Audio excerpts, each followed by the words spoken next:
moi, rentrer dans une librairie, c'est comme un magasin de bonbons. Je veux tout acheter, prendre le plus de livres possible, les empiler et je n'arrive jamais à me décider sur quel livre je vais lire. Donc je cumule et sans aucune culpabilité parce que je me dis que c'est pas si grave que d'être, accro aux livres et du coup, je lis beaucoup de livres en même temps. Finalement, même les livres que je n'arrive pas à terminer, l'intention déjà dans le livre est là. C'est-à-dire que pour moi, le livre, il ouvre un monde même si on l'ouvre pas. Il y a une intention dans le fait de l'avoir déjà acheté. Donc j'ai plein d'intentions et donc beaucoup, beaucoup de livres autour de moi.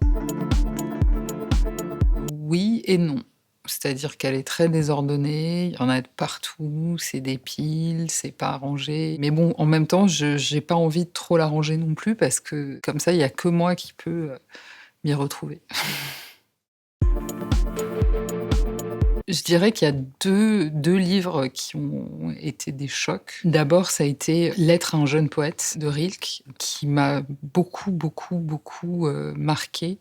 Je dirais que c'est plus le rythme de ces lettres, qui est le rythme de la consolation, qui m'ont bercée quasiment et je me souviens de phrases, de Rilke qui s'adressent donc à ce jeune poète qui lui demande des conseils sur comment écrire, comment vivre et et je me souviens cette phrase: «La vie est quelque chose, de grave et de difficile», qui résonne un peu comme ça dans ma tête. Ça, c'est un grand souvenir de lecture et je dirais Les Fleurs du mal, de Baudelaire qui, je pense, m'ont ouvert un monde véritablement, de transfiguration, de transformation, où je me suis rendu compte de la souffrance, de ce qu'il peut y avoir de plus gluant, de plus morbide en nous, pouvait, être absolument, transformé en beauté et cette sublimation par la poésie, je l'ai rencontrée avec Baudelaire et j'avais aussi une fascination pour Baudelaire lui-même. Je m'imaginais Baudelaire, comment il vivait, comment il était. J'avais envie quelque part de vivre à la même époque. Ça a été quelque chose qui m'a beaucoup, obsédée, pendant un bon moment, la lecture des Fleurs du mal.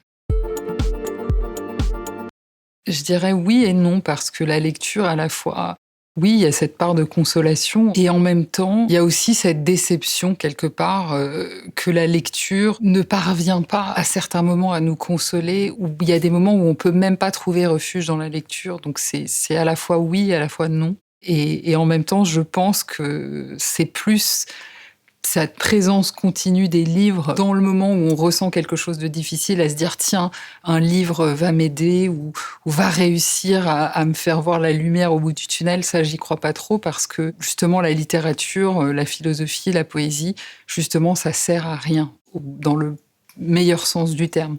C'est pas là pour nous consoler, il y a quelque chose de gratuit, aussi et qu'il faut accepter comme un cadeau quelque part, où quelqu'un nous a livré un petit morceau de son univers et il faut pas trop chercher à trouver justement, une consolation.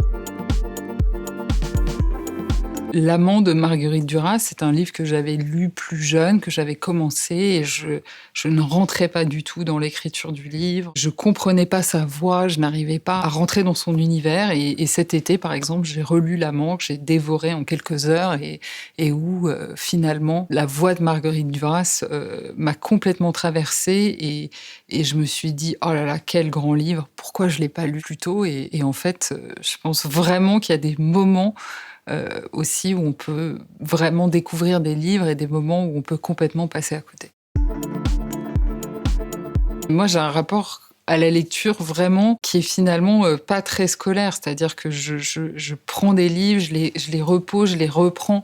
Je trouve que la lecture est un processus difficile, même quand on lit un livre léger, parce que c'est vraiment rentrer dans un monde et parfois c'est pas toujours facile de lâcher prise et d'avoir ce temps-là pour rentrer dans un livre et donc il y a plein de livres que j'ai lâchés, repris, lâchés, où je me dis: «Pourquoi j'arrive pas à le lire? Pourquoi j'arrive pas à le finir? Qu'est-ce qui fait que ça bloque?» Et en fait, faut insister.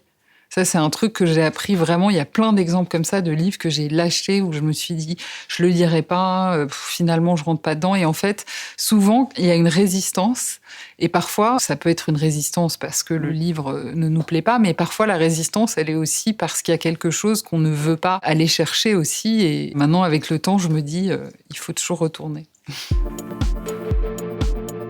Un roman contemporain que j'ai lu qui m'a beaucoup plu, c'est Saturne de Sarah Chiche. Et ça, c'est un exemple d'un livre que j'ai pris dans un premier temps. J'ai lu les premières pages, je me suis dit « Oh non, c'est trop angoissant, je peux pas.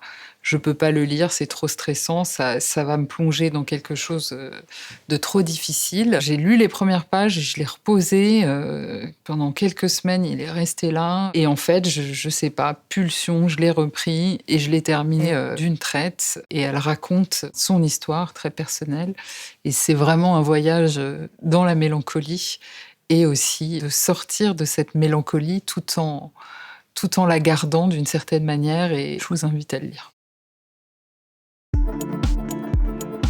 Bah, regardez, ça c'est un de mes livres que j'ai depuis très longtemps et il y a de l'encre partout. Ouais, non, je les maltraite, ouais. Bon, pas les éditions de la Pléiade ou les très beaux livres que j'essaye de garder dans un bon état, mais non, oui, je les maltraite parce que je les aime, je griffonne dessus, j'écorne les pages, je les empile dans mon sac, ouais.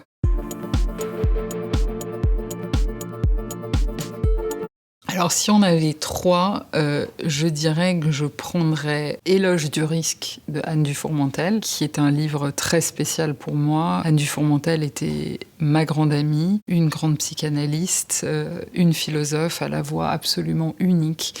Et elle nous invite vraiment quelque part à plonger dans la vie, à risquer la vie, la passion, l'amour, la rupture. Il y a vraiment quelque chose qui... En tout cas, c'est un livre que je prendrais tout de suite avec moi. Après, je prendrais Les Essais de Montaigne.